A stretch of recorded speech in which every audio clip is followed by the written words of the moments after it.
नमस्कार आणि तुमच्या सगळ्यांचं स्वागत आहे झटपट रिव्ह्यूज मध्ये। आज आपण बोलतोय ॲडोलेसन्स सिरीज बद्दल।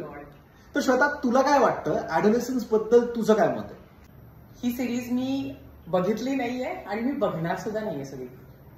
कमॉन, कसला नाजूक टॉपिक आहे आणि यार लाईफ मध्ये काय कमी निगेटिव्हिटी आहे? उगीच नसता डोक्याला ताप करून द्यायचा। आणि एक तर come on, like having a teenage daughter, हा subject already it's heavy for me. अगं श्वेता, एवढं पर्सनली नाही घ्यायचं, सिरीज म्हणून बघायची। म्हणजे आता या सिरीज मध्ये डिरेक्शन किती बाप झाले माहितीये का? त्यांनी अख्खी सिरीज वन शॉट मध्ये घेतली। आणि मला सगळ्यात जास्त या सिरीजचं आवडलं ते म्हणजे ओवेन कूपरचा परफॉर्मन्स। क्या बात आहे, म्हणजे त्या मुलाला सॅल्यूट आहे। Yes, I have heard that he got an Emmy award. Is that true? Yeah, I think he just knows what acting is.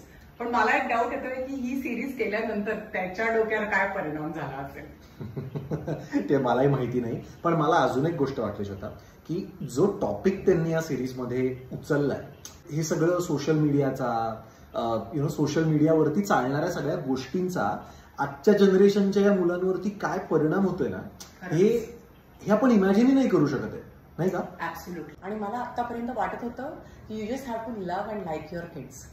आणि specifically, do you remember the scene when he has been he is talking to the psychologist? तेव्हा तो एवढंच म्हणतो की do you like me?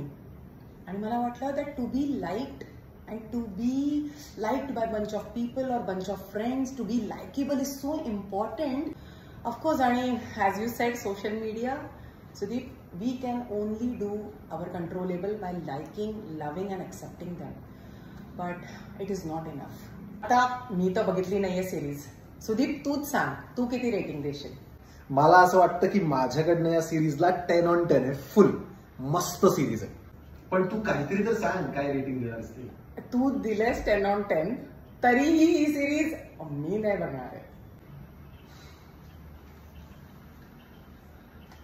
All I want to do is talk to you, Jamie, and have you talk to me.